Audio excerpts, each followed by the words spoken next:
ચોરીનો ભય રહેતો જ હોય છે, પણ વડોદરાના પાદરાના શાક માર્કેટમાં તો મોબાઈલ ચોરોએ રીતસરનો તરખાટ મચાવ્યો છે।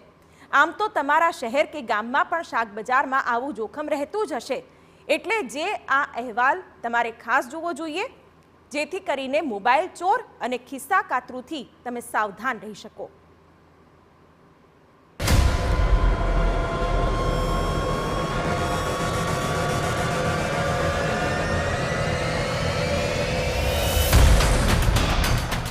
આ છે પાદરાનું સરદાર પટેલ હોલસેલ તેમજ રિટેલ શાક માર્કેટ।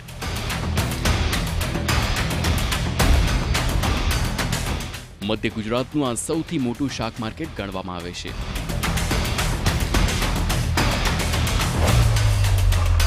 પરંતુ આ શાક માર્કેટમાં આવતા લોકોને એક ચિંતા સતત રહેતી હોય છે, મોબાઈલ ચોરી અને ખિસ્સા કપાવાની।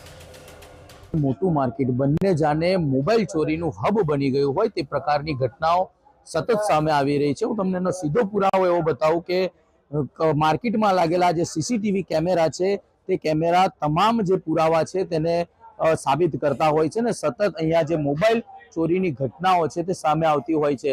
કહી શકાય છે કે આ જે માર્કેટ છે તેની અંદર આવતા લોકોએ ખાસ કરીને ચેતી જવાની જરૂર છે, કારણ કે ખૂબ મોટી સંખ્યામાં જગ્યા પર લોકો આવતા હોય છે ને અંતે તેઓ મોબાઈલ ચોરીના ભોગ બનતા હોય છે। મોબાઈલ ચોરો માટે હબ બન્યું શાક માર્કેટ। સંખ્યાબંધ મોબાઈલો ચોરાયા, કોઈ ચોર ન પકડાયા। મોબાઈલ ચોરોનો પોલીસને ખુલ્લો પડકાર। ખિસ્સા કાતરુઓએ પોલીસ અને પબ્લિકના નાકમાં લાવ્યો દમ। ફિકરની વાત એ છે કે માર્કેટમાં ચોર ટોળકીના સીસીટીવી પણ સામે આવ્યા છે, પરંતુ અત્યાર સુધીમાં એક પણ મોબાઈલ ચોર પોલીસના હાથે લાગ્યો નથી। ચોર ટોળકી જાણે કે પોલીસને ખુલ્લો પડકાર ફેંકી રહી હોય તેવો ઘાટ સર્જાયો છે।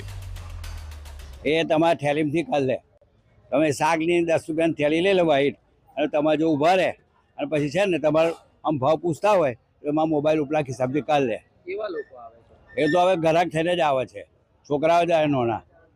મોબાઈલ ચોરના 4-5 જણ આવે છે, ખાલી ઠેલી લઈને આવે છે। ગ્રાહક ઊભા હોય વધારે તે ઊભા રહીને પછી એક પેલો બીજાના મોબાઈલ આલ દે, પેલો પેલાને આલ દે ને મોબાઈલ લઈને જતા રહે એક જણ। આ જે ટોળકી છે એક જ છે કે અલગ અલગ વ્યક્તિઓ ચોરવા આવે છે? આમ તો ટોળકી અલગ અલગ 2-3 ટોળકી છે, સીસીટીવીમાં દેખાય છે 18-20 વર્ષના જ આવે છે। મોબાઈલ ચોરી અને ખિસ્સા કપાવાની ઘટનાઓ વધી રહી છે, એ જોતા અહીંના દુકાનદારોએ મોબાઈલ ચોર અને ખિસ્સા કાતરુથી સાવધાનના બેનર લગાવી દીધા।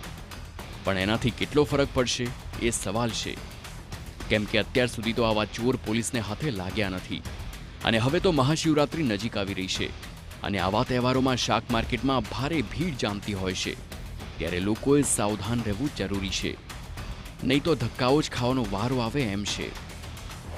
આજ દી સુધી કોઈ પણ જાતની તપાસ થઈ નથી કે નહીં મને પૂછવામાં આવેલું।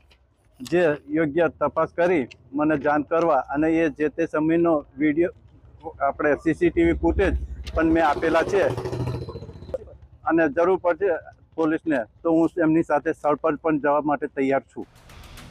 મોટાભાગે મધ્યમ વર્ગના લોકો અહીં શાકભાજી ખરીદવા આવતા હોય છે, જે દરમિયાન તેઓની જ આજુબાજુમાં મોબાઈલ ચોર ગ્રાહક બનીને જ આવતો હોય છે અને ચોરીને સરળતાથી અંજામ આપી દે છે।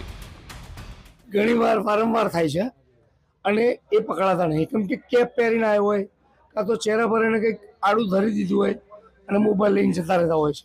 ખાસ કરીને કેવા લોકોને આ લોકો ટાર્ગેટ કરે છે? તમારું વસ્તુ ખરીદી કરવાની અંદર ધ્યાન હોય તે સમયે તમારો મોબાઈલ ઉપરના ખિસ્સામાંથી કેપ્ચર થઈ જાય। કેટલી ઘટનાઓ બનતી હશે? વારંવાર બનતું હોય છે, એમાં કેટલી ઘટનાઓ એનો અંદાજ ના હોય પણ એ વારંવાર બનતું જ હોય છે। માર્કેટમાં સીસીટીવી કેમેરા નાખેલા? મેં કેમેરા ઘણી જગ્યાએ છે, એમાં બી આવે છે પણ પાર્ટી પકડાતી નથી। આ સ્થિતિ જોતા અહીંના વેપારીઓએ લોકોને સાવચેતી રાખવા અપીલ કરી છે। ખાસ કરીને જે વૃદ્ધ લોકો હોય છે તેઓને લોકો ટાર્ગેટ કરતા હોય છે। આ જે ચોર ટોળકી છે તે ખૂબ જ ગંભીર આ ગુનાને અંજામ આપે છે ને વારંવાર ચોરીની આ પ્રકારની ઘટના બને છે। લોકોના જણાવ્યા અનુસાર વારંવાર આ પ્રકારની ઘટના એ લોકો માટે એક દુઃખદ ઘટના છે, કારણ કે સામાન્ય વ્યક્તિ આ રિટેલ માર્કેટની અંદર જ્યારે કોઈ વસ્તુ લેવા આવે, શાકભાજી લેવા આવે તે સમય દરમિયાન તે મોબાઈલ ચોરીની ઘટનાનો ભોગ બને ત્યારે એક લોકોમાં ચોક્કસથી રોષની લાગણી છે કે આ પ્રકારની જે ઘટનાઓ છે તે સતત બંધ થવી જોઈએ, કારણ કે મોબાઈલ ચોર માટેનું આ હબ બની ગયેલું માર્કેટ હવે ક્યારે અટકશે તે જોવું રહ્યું. ધર્મેશ પટેલ, TV9 પાદરા.